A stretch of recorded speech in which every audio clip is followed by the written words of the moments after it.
আমি আপনাদেরকে সবসময় যেটা বলি যে নিজস্ব একটা ছোট্ট বাগান করার কথা। এটা সবজি বাগান হলে বেশি ভালো হয়। কারণ আপনার যদি একটা নিজস্ব সবজি বাগান থাকে তাহলে আপনি একটা সবজি উৎপাদন করার যে পরিশ্রম এটা আপনি তখন ভালোভাবে বুঝতে পারবেন এবং আপনার তখন সবজি নষ্ট করা বা যে কোনো জিনিস নষ্ট করার থেকে আপনি নিজেকে বিরত রাখার একটা উপলব্ধি আপনার ভিতরে তৈরি হতে পারে। হওয়ার সম্ভাবনা কিছুটা হলেও বেশি থাকবে। আর যেহেতু আমাদের দেশে সবজির দাম তুলনামূলকভাবে দিন দিন বৃদ্ধি পাচ্ছে, তো এর সমাধান হিসেবে আমার কাছে যেটা মনে হয়েছে সেটা হচ্ছে সবজি উৎপাদন করা। এর সমাধান আর অন্য কোনো কিছু হতে পারে না। যেহেতু সবজি গাছগুলো আমাদের দেশের আবহাওয়াতে শুধুমাত্র লাগায় রাখলেই সেটা বড় হতে থাকে এবং কোনো ধরনের যত্ন ছাড়াই যদি কোনো ধরনের কোনো গরু ছাগলে না খেয়ে ফেলে তাহলে কোনো ধরনের কোনো যত্ন ছাড়াই সেটা বড় হয়। তো এইখানে যে ভিডিওতে আপনারা যেটা দেখতেছেন এটা হচ্ছে আমার ছাদের উপরে আমি একটা জায়গা করে নিছি। আমি একটা এক্সপেরিমেন্ট করার জন্য আর কি। আমি এই এক্সপেরিমেন্টটা এমন ছিল যে একটা মানুষ তার যতটুকু সবজি তার দরকার হয় ততটুকু সবজি সে নিজে নিজেই উৎপাদন করবে। কারো মানে বাজার থেকে ক্রয় এর যে ডিপেন্ডেন্সি এইটা সে কমানোর জন্য চেষ্টা করবে। মানে নিজের যতটুকু সবজি দরকার সেই সবজিটুকু যেন তার এইখান থেকে আসে। তো এইখানে আমি বিভিন্ন ধরনের চারা এনে এখানে দিছিলাম। তো এর ভিতর থেকে এই উপরের দিকে আপনার যেটা দেখতেছেন সেই কোনায় দেখবেন একটা বড় কুমড়া গাছ আছে। ওইখানে 3টা কুমড়া গাছ আছে যেটা পাশের গাছে উঠছে। ওইটা একটু পরে আমি দেখানোর জন্য চেষ্টা করব। আর এখন আমি যেগুলো কেটে কেটে দিচ্ছি এটা হচ্ছে লাল শাক। লাল শাক আমি 40 টাকার লাল শাকের বীজ কিনে নিয়ে আসছিলাম। 40 টাকা কি 30 টাকা নিছিল আমি এক্সাক্ট মনে করতে পারতেছি না, তবে 40 টাকার বেশি না। একটা বীজ কিনে নিয়ে আসছিলাম, একটা প্যাকেট এনে এখানে ছড়াই দেওয়ার পরে এটা অনেক আগে ছড়াই দেওয়ার পরে এবং তারপরের থেকে আমি আর বীজ কিনি না। মানে এই যেভাবে দেখতেছেন যে আমি একটা গাছ কেটে নিয়ে যেয়ে শুধু একটা কোনায় আমি আবার নতুন করে ওইটাকে ছোট ছোট টুকরো টুকরো করে কেটে দিচ্ছি। আর ওর সাথে যে বীজগুলা আছে সেই বীজগুলাও এখানে অটোমেটিক ছড়ানো হয়ে যাচ্ছে। আমি এখানে আর এক্সট্রা কোনো কিছু করতেছি না। আর একেবারে সামনের দিকে আপনি যেটা দেখতেছেন এটা হচ্ছে আপনার শসা গাছ। আর বাম পাশে এখানে একটা পুদিনা গাছও আছে। ওইটা লাগানোর কারণ ছিল যে আপনারা তো জানেন যে পুদিনা গাছের সৌরভটা অসাধারণ। হ্যাঁ, মানে আপনার একটা আশেপাশে যদি থাকে তাহলে দেখবেন যে আপনাকে মানে মন ভালো করে দেওয়ার মতো একটা সেন্ট আসে। ইংলিশে যেটাকে আমরা বলি মিন্ট সেন্ট, ঠিক আছে? তো এই গাছটা কাটা হয়ে যাওয়ার পরে একেবারে লাস্টে আমি ওই যে ডগাটা থাকে এটা একটা কোনায় রেখে দিলাম যেন ওটা সবজি আকারে হয়। আর এই যে ছোট ছোট যেগুলো এখনো আছে সেগুলোকে আমি একটা কাঁচি দিয়ে কেটে কেটে বিভিন্ন জায়গায় ছড়ানোর চেষ্টা করতেছি। অবশ্য এটা করার হঠাৎ করে কারণ হচ্ছে যে আমার কাছে মনে হলো সবজির যে ছোট যে বেডটা আমার আছে এটাকে একটু পরিচর্যা করা দরকার। তো সেই কারণেই এখানে যে আগের যত সব গাছগুলো ছিল এই যে দেখেন এটা পড়ে যাওয়ার পরে ওইটা অত বড় আছে, তার মানে সে গাছটা আসলে কত বড় ছিল। হ্যাঁ, আর এখান থেকে যে যে লতানো যে গাছগুলো আছে ওইগুলাকে আমি পাশের যে গাছে সেইখানে তুলে দেওয়ার চেষ্টা করতেছি। আর এটা দেখেন এই যে সেই লাল শাক গাছ কিন্তু এটা, হ্যাঁ, ওর সাথেও দেখেন প্রচুর পরিমাণে বীজ কিন্তু ওর সাথে আছে এবং গাছটা মারা গেছে। আমি কিন্তু এমন না যে ওই গাছটাকে কেটে দিছি, কারণ আমার কাছে মনে হয়েছে যে আমি যে কোনো ধরনের চারা বা বীজ, এটা আমি 1 থেকে 2 বার কিনবো বা 3 বার কিনবো, তারপরের থেকে আমি আর এটা না কেনার জন্য চেষ্টা করব। কারণ হচ্ছে উম, যে গাছগুলা আমার এখানে হচ্ছে, যে সবজিগুলো আমার এখানে হচ্ছে, বাজারে কিনতে গেলে তো আমি বেশিরভাগ সময় সেটা মনের মতো করে পাই না। যেটা পাই সেটা ফরমালিন আছে কিনা বা প্রচুর পরিমাণে সার দেওয়া কিনা, এগুলা নিয়ে খুবই চিন্তিত থাকা লাগে। কিন্তু এখানে দেখেন আমি জাস্ট যে বীজগুলা, ওইগুলা আমি শুধু কেটে কেটে এর ভিতরে ফেলে দিচ্ছি। এই ছাড়া আর আমি এক্সট্রা এখানে কোনো কিছু করতেছি না। আর আমাদের এইখানে যত ধরনের সবজি আপনি দেখতেছেন, এই যে 3-4টা ধরনের সবজি, আম, ডান পাশে কোনায় আবার ওইখানে আবার একটা আছে, পুঁই শাক গাছও আছে, আবার লাল শাকও আছে, আম, তারপর কুমড়া তো আছেই, তারপরে এখানে শশা আছে, চাল কুমড়া গাছটা মেবি মারা গেছে এখানে, আর এক্সাক্ট মনে করতে পারতেছি না। মেবি নেই, চাল কুমড়া এখন নেই। ঠিক আছে, তো আমি ভাবতেছিলাম এমন যে যেসব ধরনের লতানো যে গাছগুলা আছে, লতানো গাছগুলাকে আমি একটা পাশে নিয়ে যাব।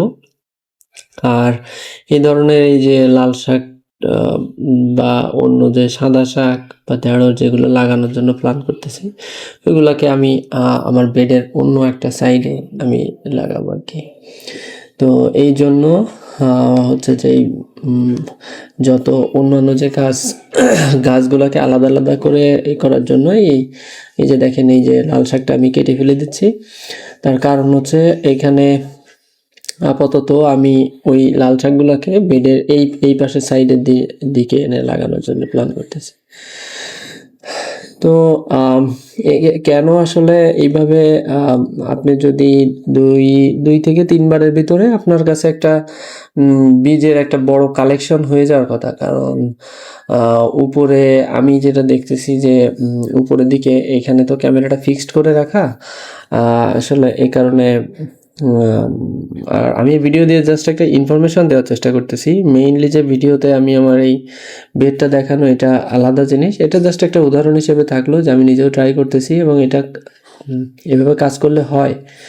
হ্যাঁ, আপনার ফ্যামিলিতে সবসময় আপনি চিন্তা করবেন যে আমার জায়গা জমি নেই, আমি কিভাবে হচ্ছে আমার যে সবজি আছে সেটা আমি ফলাবো, এটা কিন্তু না। আপনি যদি একটু চেষ্টা করেন তাহলে আপনার যে যতটুকু জায়গা আপনার আছে অতটুকু জায়গার ভিতরেই কিন্তু আপনি চেষ্টা করলে পারেন।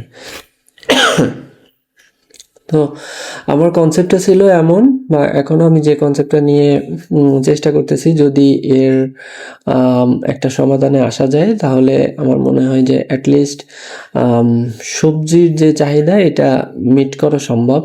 এবং সবজির চাহিদা মিট করতে পারলে আমার মনে হয় একটা ফ্যামিলির তখন বড় অঙ্কের একটা টাকা সেভিংস হয়। এবং সবথেকে বড় বড় জিনিস হচ্ছে যে একটা দেশ তখনই আগায় যায় বা একটা ফ্যামিলি তখনই আগায় যায় যখন তারা প্রোডাক্টিভ হয়ে ওঠে। ঠিক আছে, তো প্রোডাক্টিভ হয়ে ওঠার জন্য আপনি যে শুধুমাত্র ইনকামের দিকে যাবেন তা কিন্তু না। আপনি নিজেও যদি কোনো না কোনোভাবে যদি প্রোডাকশন করতে পারেন সেটা কিন্তু ভালো। আমি এই যে এখানে যদি মনে করেন এখান থেকে আমি ধরে নিলাম যে এখানে খুব বেশি কিছু হলো না, 10টা শশা হলো, আর উপরে আমি যতগুলা কুমড়ার ফুল দেখছি ওর যদি 5%ও থাকে তাহলে অন্তত 5 থেকে 6টা ওখান থেকে কুমড়া পাওয়া যাবে মিনিমাম। আর তো একেবারে মিনিমাম লেভেলও যদি প্রত্যেকটা সবজির চারা এখান থেকে 2-3টা করে আমাকে সবজি দেয় তাহলে আমার যে চাহিদা সেটা কিন্তু পূরণ হয়ে যাওয়ার কথা। হ্যাঁ, আমার যতটুকু চাহিদা, একজন ইন্ডিভিজুয়ালের যতটুকু চাহিদা ততটুকু কিন্তু পূরণ হয়ে যাওয়ার কথা। তো আমার কনসেপ্টটা ছিল এমন যে এইটার জন্য তো আমি এখানে সারাদিন এই যে গাছ নিয়ে এর সামনে বসে আছি, ব্যাপারটা কিন্তু একেবারে তেমন না। আমি জাস্ট এখানে প্রচুর পরিমাণে যা যা আছে সবই হচ্ছে এটাকে কি বলে, জৈব সার, আর কিছুই না। আমি শুধুমাত্র জৈব সারের ব্যবস্থা করছি, আর বাকি এই যে বেড়ে ওঠাটা এটা কিন্তু ওদের। আমি এখানে আর মানে নিয়মিত পানি দেওয়া ছাড়া আর আমি এখানে কোনো ধরনের কোনো পরিচর্যা আমি করি না। এটা মনে হয় আমার প্রথম কাজ আর কি, যেখানে আমি এদেরকে আলাদাভাবে একটু কাটাকাটি করে আপনার হচ্ছে যে গাছগুলোকে আলাদা করতেছি। ইভেন এইখানে যেহেতু আমার এইখানে প্রথম দিকে যে ঘাস টাসগুলো হয়েছিল ওগুলো আমি সবই মেরে দিছি। তো নতুন করে ঘাস হওয়ার তো আর সুযোগও নাই, কারণ হচ্ছে যে এটা তো একটা আলাদা নির্দিষ্ট একটা জায়গা, ঠিক আছে? আলাদা আমার নির্দিষ্ট একটা জায়গা এবং ফিক্সড একটা জায়গা, সেই জায়গাতে নতুন করে মাটি আসারও সুযোগ নেই, আমি নতুন করে এখানে মাটি দিইও না। তো যেহেতু নতুন করে মাটি আসতেছেও না, নতুন করে মাটি আমি দিচ্ছিও না, শুধুমাত্র এইখানে যে সবজিগুলা আমি খাই নাই সেই সবজিগুলোকে এখানে কেটে আমি রেখে দিছি, যেন ওইটা ওইখানকার জৈব সার হিসেবে থেকে যায়। তো তাহলে কিন্তু আমার দিন দিন এখান থেকে কাজ কমা ছাড়া এখানে আর বেশি হওয়ার সুযোগ নাই বললেই চলে। হ্যাঁ, আর নেক্সট টাইম থেকে আমি হয়তো আর সবজি টবজিগুলা যে বীজ, এই বীজগুলো আমার আর কেনাও লাগবে না এখান থেকে। কারণ এইখানে যে সবজিগুলা হচ্ছে, এই সবজিগুলার থেকে যেগুলা আমার মানে আমার নিজস্ব ডিমান্ডে তো আর অনেক থাকে না, তাই না? আমার নিজস্ব ডিমান্ডে যদি আমি একটা কুমড়োর কথা চিন্তা করি, একটা কুমড়া কিন্তু আমি একদিনে বা 2 দিনে আমি খেয়ে ফেলতে পারবো না, তাই না? একটা কুমড়া খাইতে গেলে একটা ভালো সাইজের কুমড়া যদি হয় এবং পাকা যদি হয় সে মোটামুটি, তাহলে সেটা 2 দিন অ্যাটলিস্ট একটা মানুষের লাগবে খাইতে। সে কুমড়া দিয়ে যতটুকু তরকারি রেডি হয়, 2-2.5 কেজির মতো যদি একটা কুমড়া হয়, সাধারণত হয় এটা 2-2.5 কেজি একটা কুমড়া হয়, সেটা দিয়ে রান্না করা যে সবজির তরকারি, সেটা একটা মানুষ 2 দিন খুব ভালোভাবে খেতেই পারে। তো এইভাবে আমার তো এখানে কুমড়া তো আর একটা হচ্ছে না, অন্তত 3 থেকে 4টা কুমড়া আমি ধরছি, যে 5টা কুমড়াই হলো আমার এখান থেকে। 5টা কুমড়াও যদি হয় তাহলেও সেটা থেকে কিন্তু আমার মোটামুটি আমার যতটুকু প্রয়োজন ততটুকু আমার পূরণ হয়ে যাবে। যদি আমি শশার কথা চিন্তা করি, সেটাও আমার যতটুকু চাহিদা পূরণ হয়ে যাবে। এইখানে যে পুঁইশাক গাছ আছে, সেটাও আমার চাহিদা যেটা আছে পূরণ করে দেবে। আমি একটা তালিকা মতো তৈরি করে নিছি যে আমি এই শাকগুলা আমি হচ্ছে যে নিয়মিত আকারে এখানে লাগানোর জন্য চেষ্টা করব। তো সেইগুলা হয়তো কখনো ফুটবে, কখনো ফুটবে না, এগুলো নিয়ে আমি খুব একটা চিন্তিত না। কারণ হচ্ছে যে যদি আমি 2 বার মনে করেন আমি সবজির চারা আমার লাগানো লাগলো, যে এই কুমড়ার চারাটা অবশ্য একবারেই হইছে, শশার চারাটাও একবারেই হইছে। তারপরে এই যে অন্যান্য যে পুঁইশাক যেটা দেখছেন একবারেই হইছে। কিছুদিন আগে এখানে সিমের বীজ দিছিলাম, ওটাও দেখলাম হইছে। তারপর বরবটির বীজ দিছিলাম, ওটাও হইছে। তারপরে চাল কুমড়া, ওটাও হইছে এখানে। তো যেহেতু বীজগুলোর দাম খুবই কম, আমি বাজার থেকে বীজ কিনছি, প্রত্যেকটা ক্যাটাগরির বীজ কিনছি হচ্ছে 20 টাকা। তো 20 টাকাতে কোনোটায় আমাকে প্রায় 8টা-9টা করে বীজ দিছে, আবার কোনোটায় আমাকে 5টা কি 6টা করে বীজ দিছে, বা কোনোটায় 10টাও দিছে, 12টাও দিছে, এরকম। তো আমি ভাবতেছি একটা জিনিস, যে আমি ছোট ছোট টাইপের একটা এটাকে আমাদের দিকের ভাষায় বলে হচ্ছে মান্দা। তো সেই মান্দা টাইপের করে ফেলবো, যেন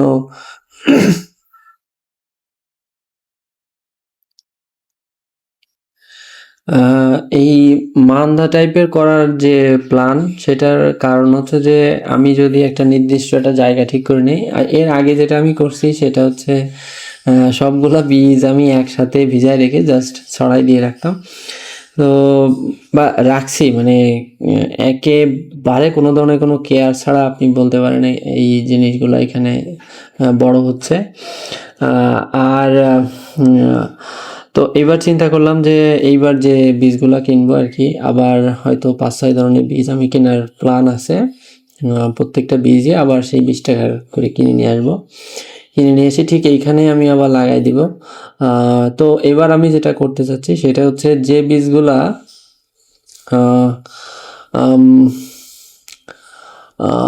মানে এক একটা ক্যাটাগরির যে বীজ, মনে করেন আমি কুমড়োর বীজও কিন্তু এবারও কিনবো। তারপরে আমি যদি এবার লাউয়ের বীজ, তারপরে চাল কুমড়ার বীজ, তারপরে শশার বীজ, এরকম লতানো যে বীজগুলো আছে, বরবটি, সিম, মানে লতানো যেগুলো আছে সবগুলাই আমি এবার আবার নতুন করে কিনে নিয়ে আসতে চাচ্ছি, এবং কিনে নিয়ে আসার পর ওগুলাকেও আমি ঠিক একইভাবে এখানে লাগাবো। তবে এবার সবগুলাকে আলাদা আলাদা করে একটা নির্দিষ্ট জায়গার ভিতরে দেবো, যেন আমার একটু ওদেরকে কিছুটা হলেও, যদি আমি প্রতিদিন যখন জল দেই তখন যেন জলের ধারাটা ওদের ওইখানে পড়ার সময় যেন একটু খেয়াল করে দেই। কারণ আমি দেখছি যে জলের ধারাটা পড়ার সময় আমি খেয়াল করি নাই, একটা নতুন যে চারা হয়েছে সেই চারার মাথার উপরে পড়ার কারণে ওই মাথাটা ভেঙে গেছে। যদিও আমি ওই যে ঝাঁঝরি মতো যেগুলাতে ওইগুলাতে দিয়ে হচ্ছে দেই। এই যে এখানে যেটা দেখতেছেন এটা হচ্ছে একটা লাল শাকের বীজ, যেটা ওই আমি কাটাকাটি করার সময় হচ্ছে আমার হাতে এসে পড়ছে দুইটা। এখানে দেখতেছেন যে এগুলাতে কিন্তু সব হচ্ছে বীজ আছে, এবং এগুলা আমি মানে একেবারে কিছুই করি নাই আর কি। ঠিক আছে, এগুলা কিন্তু বীজ, তো এগুলোর থেকেই ওইখানে হবে। আমি আর নতুন করে লাল শাকের বীজ আর কিনবো না। যাই হোক, যেটা বলছিলাম সেটা হচ্ছে আচ্ছা, এটা আমি যেখানে নিয়ে যাচ্ছি সেটা হলো এইখানে একটু জায়গা আছে আর কি, এই বিল্ডিংয়ের ছাদটাতে একটুখানি জায়গা আছে। তো ভাবলাম এখানে একটা কাজ করি, এগুলাকে কেটে কেটে ওর ভিতরে দিয়ে দেই। হ্যাঁ, আমি যেন ওইখানেও কিছু লাল শাক হয় আর কি। যদি বেঁচে থাকে তাহলে বেঁচে থাকে মানে আমি তো নিয়মিত পানি দিই এখানে, তো নিয়মিত পানি দিলে ওগুলো জার্মেশন নিজে নিজেই হয়ে, আর এখন যেহেতু মোটামুটি একটা বৃষ্টির সিজন, ও জার্মেশনটা নিজে নিজেই হবে, এবং এখানে সবজি যে লাল শাকের যে চারা ওটা ওর মতো করে এখানে হবে। আমি হাতটা ভালো করে মুছে দিচ্ছি যেন আমার হাতে কোনো ধরনের ইয়ে না থেকে যায়। তো এইখানে আলটিমেট আমি আসলে যেটার জন্য খুবই ট্রাই করতেছি সেটা হচ্ছে একটা মানুষের একটা নির্দিষ্ট পরিমাণে জায়গা থাক, মানুষ যখনই কোনো কিছু কেনাকাটা করার দরকার হয়। আচ্ছা, এখানে যেটা দেখানোর জন্য চেষ্টা করতেছি সেটা হচ্ছে আমি এইভাবে সাদা শাকের একটা গাছের এরকম কিছু অংশ কেটে দিয়েছিলাম, দেখেন এইখানে সাদা শাকগুলো কিন্তু হয়েছে। আর এই যে থানকুনি পাতা টাতা এগুলা অন্যটা জায়গা থেকে জাস্ট আমি কিনে এনে ওইখানে লাগাই দিছি, আর কিছুই করিনি। তো যাই হোক, এবার সেই আমি আবার বেডে আবার চলে আসি। এইখানে ওই যে উপরে দেখেন এটা কুমড়া গাছের কিছুটা ডগা বাঁকা হয়ে উপরের দিকে চলে গেছে। তো তার মানে হলো এমন, এটা কিন্তু কতটা মানে এটা কিন্তু যথেষ্ট উপরে, ঠিক আছে, কিন্তু সেই গাছের মূল যে শিকড় সেটা কিন্তু এখনো ওই বেডের উপরেই আছে, এবং সেই বেডের উপর থেকেই ওইখান থেকে উঠে একেবারে ওই গাছ বেয়ে বেয়ে তারপরে সে ওইদিকে চলে গেছে। হ্যাঁ, এখানে কিছুটা হয়তো আন্দাজ করা যাইতে পারে। দেখি একটু ঘোরালে বোধহয় দেখা যাবে, ওই যে কুমড়াগুলো দেখা যাচ্ছে, কুমড়ার যে পাতা টাতাগুলো এখানে দেখা যাচ্ছে। আমি নেক্সট টাইম এখানে কুমড়ার ফুল টুলগুলো যখন আসবে আমি দেখি চেষ্টা করব সেগুলোর একটা ভিডিও করে শেয়ার করার জন্য। আমার মনে হয় যে এগুলো তো অটোমেটিক একটা জিনিস। আমরা বর্তমান যুগে যে এআই নিয়ে আমরা খুবই কনসার্ন বা খুবই চিন্তিত বা খুবই সুযোগ নেওয়ার চেষ্টা করতেছি এআইটাকে দিয়ে। তো আমার মনে হয় যে গাছও এক ধরনের একটা এআই, যে এআইটাকে আমরা দীর্ঘদিন ধরে কখনোই ব্যবহার করি নাই, কিন্তু আমরা যদি একটু চেষ্টা করি তাহলে এই এআইটাকে আমরা ঠিকঠাক মতো ব্যবহার করতে পারলে আমাদের খাদ্যের যে সংকট সেইটা কিন্তু আর থাকবে না। হ্যাঁ, এবং খাদ্য সংকটটাকে নিরসন করার জন্য দুনিয়া জুড়ে এক একটার পরে এক একটা কিন্তু প্রপোজাল আসতেছে, কিন্তু আমার যেটা মনে হয় যে দুনিয়ার সবাই প্রপোজাল দিল, দুনিয়ার সবাই এখানে একের পরে এক টাকা ইনভেস্ট করতেছে, কিন্তু আমি আপনি যদি চেষ্টা না করি তাহলে এটা হবে না। একটা ফ্যামিলিতে মনে করেন যে বাংলাদেশের প্রত্যেকটা ফ্যামিলি চালানোর জন্য আপনি চিন্তা করেন 500 টাকা করে লাগে প্রতিদিন, বা আমি একজন ইন্ডিভিজুয়ালের কথা ভাবি তাহলে ভালো হবে, যে প্রতিদিন চলার জন্য তার 200 টাকা করে লাগে, মানে তার ইলেকট্রিসিটি কস্ট, তারপরে তার খাওয়া দাওয়া, তার থাকা, সব মিলায় হয়তো 200 টাকা করে লাগে। আমি এটা জাস্ট মনে করে নিলাম। এখন এই মানুষটাকে আপনি 200 টাকা দিয়ে দেন। তো 200 টাকা যদি আপনি দিয়ে দেন, তাহলে সে যদি এটা কুমড়া খাইতে চায়, তাহলে তো কুমড়াটা তো বাজারে থাকা লাগবে, তাই না? মানে টাকা দিলেই আপনি সব জিনিস কিন্তু পাবেন না। আমাদের অনেকের মনের ভিতরে আসে এরকম যে আমাদের যদি সবাই, আমার কোনো কাজ করা লাগতো না, আমার কাছে যদি টাকা দিয়ে দিত তাহলেই তো ভালো হতো। আসলে ব্যাপারটা কিন্তু একেবারে তেমন না। আপনার কাছে টাকা টাকা তো একটা মাধ্যম, টাকা জাস্ট একটা বিনিময়ের একটা মাধ্যম। হ্যাঁ, এই ছাড়া আর কিছুই না।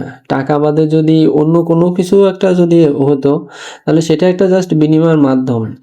যে আচ্ছা ঠিক আছে, আপনি আম মানে আপনার কাছে যদি আমি প্রচুর ১ বস্তা টাকা দিয়ে দিলাম আপনার কাছে। কিন্তু দুনিয়াতে মনে করেন একটা কুমড়ো নেই বা একটা শসা নেই, একটা লাউ নেই।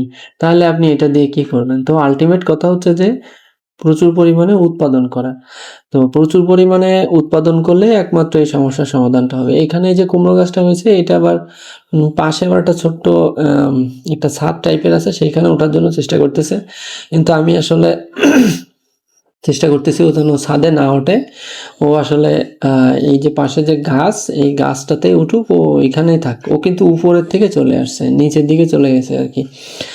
তো এইভাবে ওরে না রেখে আমি চাচ্ছি ও যেন আবার সেই গাছের দিকে ফেরত যায় এবং সেইখানেই কুমড়ো-টুমড়ো যাওয়া হয়। তো আল্টিমেটলি আমি যেটা বোঝাতে চাচ্ছি সেটা হচ্ছে যে আপনি যদি একটা দেশকে আগায় নিতে চান, আমাদের দেশটাকে আগায় নিতে চান, আপনার পার্সোনাল লাইফটাকে একটু ভালোর দিকে নিয়ে যেতে চান, তখন আসলে নিজে যতটুকু সম্ভব উৎপাদন করা ছাড়া এর কোনো ধরনের কোনো ব্যতিক্রম নেই। এই ছাড়া অন্য কোনোভাবে আপনি একটা দেশকে সামনের দিকে আগায় নিয়ে যেতে পারবেন না। আপনার প্রচুর পরিমাণে রিসোর্স থাকতে পারে, যেটা মনে করেন মধ্যপ্রাচ্যের প্রত্যেকটা কান্ট্রিতেই আছে। কিন্তু সেই কান্ট্রিগুলোকে আপনি যদি আচ্ছা এখানে একটু বলে নেই, এখানে হলো আমি ফুল দেখানোর চেষ্টা করতেছিলাম যে আম ওখানে হচ্ছে নতুন কুড়ি আসছে প্রচুর পরিমাণে। আমি পরে যখন চেক করছি তো দেখলাম যে অন্তত ১০-১৫টার মতো কুড়ি আসছে কুমড়ার। যাই হোক, যেটা বলছিলাম যে মধ্যপ্রাচ্যে মনে করেন প্রচুর পরিমাণে রিসোর্স আছে, কিন্তু সেই রিসোর্সের আপনি যদি ঠিকঠাক মতো ব্যবহার নিশ্চিত না করেন, তাহলে কিন্তু হবে না। ঠিকঠাক মতো ব্যবহার নিশ্চিত বলতে আপনি যদি এটা বুঝে থাকেন যে কীভাবে বিক্রি করবেন, তাহলে এই কান্ট্রিগুলো কখনোই সামনের দিকে আগাইতে পারবে না। একটা সময় যে তাদের রিসোর্স শেষ হবে এবং একটা সময় তাদের ইকোনমি মুখ থুবড়ে পড়বে। তো একমাত্র ওয়ে কি, সেটা হচ্ছে নিজেদের ভিতরে নিজেদের কান্ট্রির প্রোডাকশনটাকে আরও বেশি ইনক্রিজ করা, প্লাস নিজেদের যে রিসোর্স আছে সেই রিসোর্সটাকে কাজে লাগানো। এটা বুঝতে শেখা যে এটা একটা রিসোর্স। আমাদের যে জলবায়ু বা আমাদের যে আবহাওয়া যেটা হয়, আমাদের দেশে যেটা বছরের পর বছর যে জলবায়ুটা আমাদের এলাকায় মেইনটেইন হচ্ছে, এটা কিন্তু আমাদের জন্য একটা রিসোর্স। যাই হোক, আপনারা আপনাদের মতো করে নিয়মিত গাছ লাগাবেন, ভালো থাকবেন, নিজের সবজি নিজে উৎপাদন করবেন, নিজের প্রতি যত্ন নেবেন। অবশ্যই কোনোভাবে গাছ লাগাইতে ভুলবেন না।